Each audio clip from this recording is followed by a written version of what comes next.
జై శ్రీమన్నారాయణ. శ్రీ గోవిందరాజస్వామి దేవస్థానం, జగద్గిరుగుట్ట. నేను మీ హరిపురి రఘువంశాచార్యులు.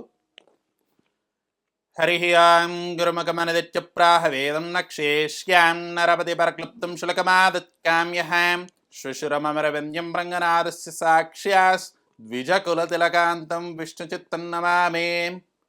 శ్రీ అఖిలాండకోటి బ్రహ్మాండ నాయకస్యాం ఆదిమధ్యాంతరహిత శ్రీదేవి భూదేవి సమేతస్యాం సాక్షాత్ లక్ష్మీనారాయణ స్వరూపాయ దశావతార స్వరూపాం దశకంఠనమర్దనాయ గరుడవాహనధరాయ సీతావల్లభాయ సాక్షాత్ వైకుంఠ నివాసితాయ జగద్గురుగుట్ట క్షేత్రవాసితాయ శ్రీ గోవిందరాజస్వామి పరబ్రహ్మణే నమో నమః. ప్రియ భాగవద్భక్తులారా, ఈరోజు మన జగద్గురుగుట్ట క్షేత్రంలో వెలిసినటువంటి గోవిందరాజస్వామి సన్నిధానంలో 2026వ సంవత్సరానికి సంబంధించినటువంటి జాతక విశేషాలు మరియు ఆ సంవత్సరాదికి ద్వాదశ రాశులకు అనగా 12 రాశుల వారికి ఏ విధంగా ఉంటుందని తెలుసుకోవడానికి మనం ఈరోజు మీ ముందుకు రావడం జరిగింది. ఆ అఖిలాండకోటి బ్రహ్మాండ నాయకుడు అయినటువంటి లక్ష్మీనారాయణుడు భక్త మహాశయులందరినీ అనుగ్రహిస్తూ ఉంటూ ఉంటాడు. సాధారణంగా పంచాంగ శ్రవణం అనగానే మనందరకు తెలుగువారికి ముఖ్యంగా ఉగాది నుంచి మొదలవుతుంది. మరి గురువుగారు ఎందుకు ఈరోజు కొత్తగా ఇంగ్లీష్ క్యాలెండర్ ప్రకారం చెప్పడానికి చూస్తూ ఉన్నారనే అనుమానం చాలామందికి రావచ్చు, డౌట్స్ చాలామందికి రావచ్చు. మన భరతవర్షంలో, భరతఖండంలో, భారతదేశంలో మనము ఇంగ్లీష్ క్యాలెండర్ని రోజువారీగా అనగా డైలీ యూజేజ్కి ఏ విధంగా అయితే వాడుతున్నామో పుణ్యతిథులను మరియు పంచాంగ శ్రవణాన్ని, రాశులను అదేవిధంగా తెలుగు సంస్కృతి సంప్రదాయాలను, హైందవ ధర్మాన్ని, సనాతన ధర్మాన్ని అదేవిధంగా కాపాడుతూ ముందుకు తీసుకువెళ్తూ ఉన్నాము. ఈరోజు ముఖ్యంగా తెలుగువారితో పాటు ప్రపంచంలో నలుమూలలో ఉన్నటువంటి వైష్ణవులు మరియు విష్ణు భక్తులు మరియు సనాతన హైందవ ధర్మాన్ని పాటిస్తూ ఉన్నవారి కోసం ఈ 2026వ సంవత్సరం 2026 ఏ విధంగా ఉంటుందో తెలియజేసుకుంటాం. మరి ముఖ్యంగా వచ్చిన అనుమానం, ఉగాది నుంచి చూసుకోవాలా 2026వ సంవత్సరం అనగా జనవరి 2026 చూసుకోవాలన్న చిన్న అనుమానం చాలామంది భక్త శ్రేష్ఠులకు వచ్చి ఉండవచ్చు. బేసిక్గా మనం ఉగాది నుంచే మనకి తెలుగు సంవత్సరం మొదలవుతుంది. మనకి ఏది ఉన్నా సరే ఆ సంవత్సరాంతము ఏది జరగాలో అదే లెక్క తీసుకోవాలి. కానీ మారుతున్న జీవిత గమనంలో అంత ఇన్స్టాంట్గా అయిపోవాలని చెప్పి ఆలోచనతో చాలామంది ఉంటూ ఉంటారు. కాబట్టి ఈ తిథులు, నక్షత్రాలు, మాసాలు వారికి చూసుకోవడం తెలియదు. కాబట్టి మనము ఇంగ్లీష్ క్యాలెండర్ ప్రకారంగా దీన్ని ఈరోజు తెలుసుకోవడానికి ప్రయత్నిద్దాము. దాంతోపాటు ఉగాది సందర్భంగా ఉగాది తెలుగువారి సంవత్సరాది పంచాంగ శ్రవణం కూడా తెలుసుకుందాము. ఈరోజు మనము ముఖ్యంగా 12 నెలలు అనగా జనవరి నుంచి మొదలుకొని డిసెంబర్ వరకు 12 రాశుల వారికి ఏ విధంగా ఉంటుందో తెలుసుకుందాం. ఇదంతాను మా తండ్రి గారు అయినటువంటి హరిపురి నరహరిస్వామి పంతులు గారు ఆదేశాలతో మరియు మా బావగారి యొక్క తిరునగరాంజనేయ స్వామి గారి యొక్క మార్గదర్శకంలో నేను ఈ విద్యను నేర్చుకొని మీ ముందు తెలియజేయడం జరుగుతుంది. 2026వ సంవత్సరం పూర్తిగా అనగా 12 నెలలు ఒక సమ్మరీగా యావరేజ్గా తీసుకొని చూసుకుంటే దేశాలు మధ్యలో చిన్నపాటి వైరాలు జరిగే అవకాశాలు కనిపిస్తూ ఉన్నాయి. వెస్ట్రన్ దేశాలు అనగా అమెరికా వేరే దేశంపై యుద్ధం ప్రకటించే అవకాశాలు కనిపిస్తూ ఉన్నాయి. సౌదీ అరేబియా సైడు 2-3 దేశాల మధ్యలో సైనిక చర్యలు అనగా యుద్ధ వాతావరణం కావచ్చు లేదా దాడులు జరిగే అవకాశం ఉంది. భారతదేశంతో కంపేర్ చేసుకుంటే పోల్చుకున్నప్పుడు మనకి పాకిస్తాన్ నుంచి కానీ బంగ్లాదేశ్ నుంచి కానీ చిన్నపాటి సమస్యలు వచ్చినప్పటికీ సమర్థవంత నాయకత్వంతో కావచ్చు, అధికారుల యొక్క సంకల్పంతో కావచ్చు, అట్టి సమస్యల నుంచి మనం త్వరగా బయటపడతాము. ఆ సమస్యలు భారత పౌరులపై కనిపించకపోవచ్చు. అయినప్పటికీ విశేషంగా ఈ సంవత్సరం మధ్యలో మనం సైనిక చర్యల గురించి మాట్లాడుకోవడం చూస్తూ ఉంటాం. సైనిక చర్యలు అనగా చాలామందికి అర్థం కాకపోవచ్చు, డౌట్ కూడా ఉండవచ్చు. అనగా మిలిటరీ యాక్షన్, వేరే దేశంపై సర్జికల్ స్ట్రైక్స్ లాంటివి కావచ్చు. మన దేశంలో ఏదైతే చైనా కానీ బంగ్లాదేశ్ కానీ ఆక్రమించుకోవడానికి ప్రయత్నిస్తున్నాయో సిక్కిం, మిజోరాం లాంటి రాష్ట్రాలలో రాష్ట్రపతి పాలన వచ్చే అవకాశాలు కనిపిస్తున్నాయి.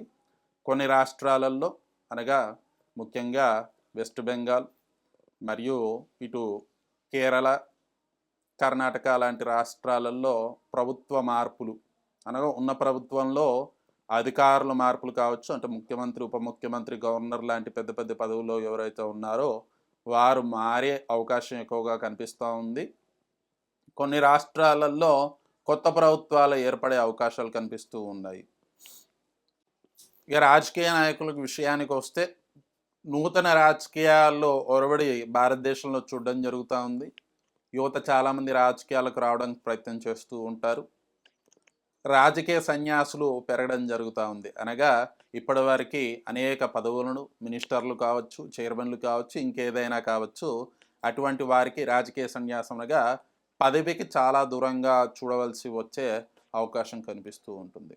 విద్యార్థులకు చూసుకుంటే ఎవరైతే ప్రభుత్వ ఉద్యోగాల కోసం ప్రయత్నం చేస్తున్నారో కొద్దిగా కష్టపడి ప్రయత్నం చేస్తే సరస్వతీదేవి యొక్క అనుగ్రహంతో వారికి అట్టి ఉద్యోగ అవకాశాలు లభించే అవకాశం కనిపిస్తుంది. ఉత్తీర్ణ శాతం పెరుగుతూ ఉంది. ఈ 12 మాసాలలో విద్యార్థులు ఎవరైతే కొద్దిగా కష్టపడి వారు అనుకున్న ఉత్తీర్ణత శాతం కనిపిస్తూ ఉంది. మొత్తం మీద భారతదేశంలో ప్రతి సంవత్సరం కంటే ఈ సంవత్సరం విద్యార్థులలో ఉత్తీర్ణ శాతం పెరుగుతుంది, అనగా పాస్ పర్సెంటేజ్ పెరుగుతూ ఉంది. దాంతోపాటు ఈ గవర్నమెంట్ ఎగ్జామ్స్, యూపీఎస్సీ ప్రిలిమ్స్ లాంటి ఉద్యోగ అవకాశాలు పెరుగుతాయి, చాలామందికి అవకాశాలు తగ్గుతాయి, డాక్టర్లు పెరుగుతారు, లాయర్లు కూడా పాస్ అవుట్ అయ్యి బయటకు చాలామంది వచ్చే అవకాశాలు కనిపిస్తూ ఉన్నాయి. వర్షాల విషయానికి వస్తే అటు అతివృష్టి అని చెప్పలేము, అనావృష్టి అని చెప్పలేము. కొన్ని రాష్ట్రాలలో అతివృష్టి కనిపిస్తూ ఉంది, కొన్ని రాష్ట్రాలలో అనావృష్టి కనిపిస్తుంది. అయినప్పటికీ రైతులు కొన్ని చోట్ల ఆర్థిక ఇబ్బందులు పడవలసిన సంకేతాలు కనిపిస్తూ ఉన్నాయి. కొన్ని చోట్ల మాత్రం పెట్టుబడి పెట్టినంత వారికి తిరిగి లభిస్తూ ఉంటుంది. విద్యార్థులు కొంచెం ఇగో కానీ పొలిటికల్ విషయాలలో ఇన్వాల్వ్ అయ్యేటప్పుడు 100కి 100 సార్లు అనగా 100కి 100 టైమ్స్ ఆలోచించుకొని థింక్ చేసుకొని ఆ విషయంలో నేను మాట్లాడవచ్చా, మాట్లాడకూడదా అని తెలుసుకొని ముందుకు వెళ్ళడం చాలా ఉత్తమం. అనవసరంగా లేనిపోని డిబేట్స్లో ఇన్వాల్వ్ అయ్యి వాళ్ళ కెరీర్ని స్పాయిల్ చేసుకోకూడదు. ఆరోగ్య విషయానికి వస్తే కొత్తగా అంటువ్యాధులు ఏం కనిపించినప్పటికీ దోమల వల్ల అనేకమైన రుగ్మతలు ఎదుర్కోవాల్సిన అవకాశాలు చాలా ఉన్నాయి. కాబట్టి అందరూ దోమల నివారణకు చర్యలు తీసుకోవాలి. వాటితో పాటు ఎప్పటికప్పుడు మెడికల్ టెస్ట్ చేయించుకొని చిన్నపాటి ఆరోగ్య సమస్య అయినా సరే ఆలస్యం చేయకుండా డాక్టర్ని కన్సల్ట్ అవ్వడం చాలా ఉత్తమోత్తమం. మొత్తంగా ఈ 12 రాష్ట్రాల వారికి కొద్ది మందికి బాగా కలిసి వస్తే కొద్దిమంది కొన్ని మాసాలలో కొద్దిగా ఇబ్బంది పడాల్సిన అవకాశం కనిపిస్తూ ఉంది. ఇప్పుడు మనం 12 రాష్ట్రాల గురించి తెలుసుకుందాం. తదుపరి కర్కాటక రాశి. కర్కాటక రాశి వారికి అన్నీ అందినట్టే అనిపిస్తాయి, కానీ ఏది అందకపోవచ్చు. కానీ వారు సంతృప్తి చెందే అంత మాత్రం వారికి దొరుకుతుంది. అనగా నాకు ఇప్పుడు ఖచ్చితంగా 100 రూపాయలు కావాలనుకుంటే 100 దొరకకపోవచ్చు, కానీ వారికి కావాల్సినంత ఆ 40 50 అనగా 40-50 రూపీస్ వాళ్ళకి లభ్యమవుతాయి. డబ్బు పరంగా అంతగా ఇబ్బంది పడకపోయినా ఈ కర్కాటక రాశి వారు ఆరోగ్యపరంగా అనేక సమస్యలు చూడవలసి వస్తుంది. ముఖ్యంగా ఉదర సమస్యలు, కీలు నొప్పులు, మోకాలు నొప్పులు లాంటి అనేక ఇబ్బందులు పడుతూ ఉంటారు. కర్కాటక రాశి విద్యార్థులు శ్రమకు తగ్గ ఫలితం ఉంటుంది. ఎంత కష్టపడితే అంత ఉత్తీర్ణ శాతం కలుగుతుంది, అనగా వారికి పాస్ పర్సెంటేజ్ వస్తుంది. ప్రభుత్వ ఉద్యోగాల్లో కాస్త జాగ్రత్తగా ఉండాలి. ఆన్సర్స్ అన్నీ మీకు తెలిసినప్పటికీ తొందరపాట్లో అటు అటు రాసే అవకాశాలు ఎక్కువగా కనిపిస్తూ ఉన్నాయి. కర్కాటక రాశి వారు రాజకీయాల్లో ఉన్న వారికి కొద్దిగా కలిసి రాని సందర్భం అని చెప్పుకోవచ్చు. వీరు చేసే పనులకు వేరే వాళ్ళకి క్రెడిట్ తీసుకోవడం కావచ్చు, లేదా అనుకోని సందర్భంలో ఏదో మాట తూలడం అనగా నోరు జారడం లేదా చేయి చేసుకోవడం లాంటి అవకాశాలు ఎక్కువగా కనిపిస్తూ ఉన్నాయి. కాబట్టి రాజకీయ నేతలు చాలా జాగ్రత్తగా ఉండాలి. వ్యాపార రంగంలో ఉన్న వారందరికీ మొదట్లో పెట్టుబడులు ఎక్కువగా పెట్టవలసి వస్తాయి. దానికి తగ్గట్టే లాభాలు వస్తాయి. కానీ పెట్టుబడులను సమకూర్చడంలో, ఇన్వెస్ట్మెంట్ని పెట్టుకోవడంలో చాలా ఇబ్బందులు పడతారు. దానివల్ల అప్పులు చేయాలని చూస్తారు. కాబట్టి వ్యాపార రంగంలో ఉన్నవారు ఎప్పుడో వచ్చే లాభాల కోసం కాకుండా ఇప్పుడు అది తెచ్చుకోవడం ద్వారా మీకు అప్పులు లేకుండా ఎంతవరకు మీరు డబ్బును సమకూర్చుకోగలుగుతారు, ఎంత ఇన్వెస్ట్మెంట్ పెట్టుకోవడం ద్వారా ఆ సంస్థను ఇంకొంచెం ముందుకు తీసుకెళ్ళగలుగుతాం అనేది మాత్రం చూసుకోండి. అతిగా వేరే వాళ్ళని నమ్మి ఏదో ప్రాజెక్ట్ వస్తుంది, ఏదో లాభం దొరుకుతుంది అని అత్యాశకు వెళ్ళి ఆవేశపడి పెద్ద మొత్తంలో పెట్టుబడులు పెట్టడం ద్వారా మీకు మిత్తిలు తప్ప ఏం మిగలకపోవచ్చు. కాబట్టి ఆ గోవిందు యొక్క అనుగ్రహంతో కొద్దిగా 1-4 సార్లు ఆలోచించుకోండి. మీకు అర్థం కాకపోతే ఆ ఫీల్డ్లో ప్రొఫెషనల్తో లేకపోతే ఎవరినైనా మిత్రులతో కానీ ఆ వ్యాపార రంగంలో ఉన్న వారితో కానీ కన్సల్ట్ అయ్యి దాని మీద పెట్టుబడులు పెట్టడం చాలా ఉత్తమోత్తం. షేర్ మార్కెట్లో ఉన్నవారు కొద్దిగా జాగ్రత్తగా ఉండాలి. దేశ విదేశాల్లో ఉన్న స్థితిగతులను బట్టి చూసుకుంటే కొద్దిగా లాభ నష్టాలు అయితే కనిపిస్తూ ఉన్నాయి. ఎప్పుడు పెట్టాలో ఎప్పుడు తీయాలో జాగ్రత్తగా అనలైజ్ చేసుకొని పెట్టుబడులు పెట్టుకోవడం చాలా మంచిది. నా ఫ్రెండ్ పెడతా ఉన్నాడు లేకపోతే అందరూ షేర్స్ అమ్మేసుకుంటున్నారు నేను అమ్మేసుకుంటా అనడం అంత మంచిది కాదు. దానివల్ల మీకు అనేకంగా నష్టాలు వచ్చే అవకాశాలు ఉన్నాయి. పూర్తిగా కర్కాటక రాశి వారిని చూసుకుంటే వీరికి ఉదర సమస్యలు, మోకాల సమస్యలు, నాభి సమస్యలు కనిపిస్తూ ఉన్నాయి. బయట తిండి మానేయడం ద్వారా, టైంకి తినడం ద్వారా వీరికి అంతా మంచి జరుగుతూ ఉంటుంది.